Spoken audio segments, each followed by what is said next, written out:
1039 WDKX in the Wake Up Club here at the Water Cooler. Mayor Duffy is here.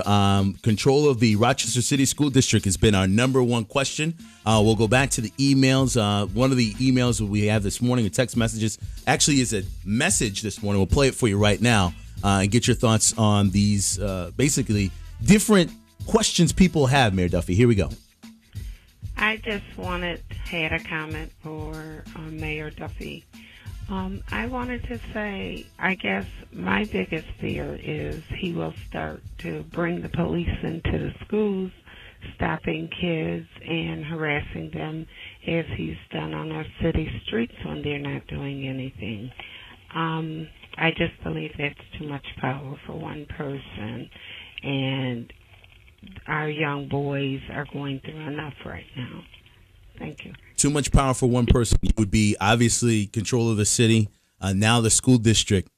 Your thoughts on her comment? Well, very fair question. First of all, for those that say there's too much power for one person, there are 10 elected officials. There is the mayor, and there are 9 city council members. So if you take over, would they lose those positions? Would they lose, say for example, city council?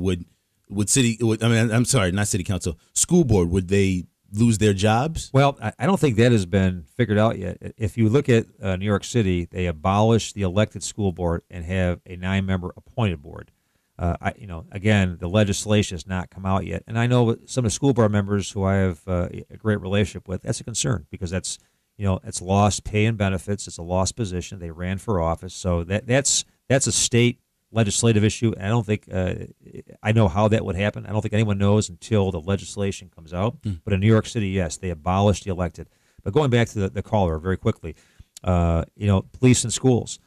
Police have been in schools since the mid-'90s as a school resource officers. I would venture a guess the one thing you couldn't do is you couldn't take them out. There would be a huge public outcry. Our schools have to be safe. Kids have to be safe in school, on the way to school. I think we have to look at ways that we can collaborate at a very different level. Because right now, school district and the city government are two absolute independent, have nice relationships, going back and forth, phone calls, emails.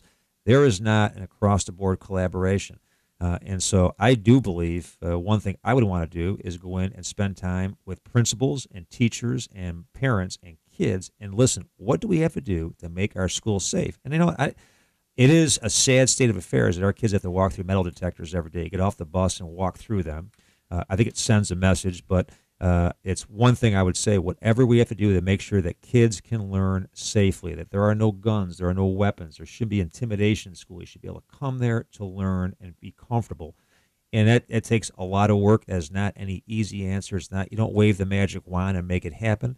I think some schools do an extraordinary job right now doing that. I think other schools don't. And I've been in schools where the leader of the school in the past, very popular in the community, but you know what? The most disruptive, dysfunctional environment I've seen. Others, you could have almost a Marine drill instructor running the school as a principal. That might not be well liked by everybody, but it is quite a very different scenario. Those are things that I would defer to the superintendent, his staff, teachers, parents. You tell us, what do we have to do differently? We don't want to harass kids. We want kids to learn, to graduate, to be successful, and to go on.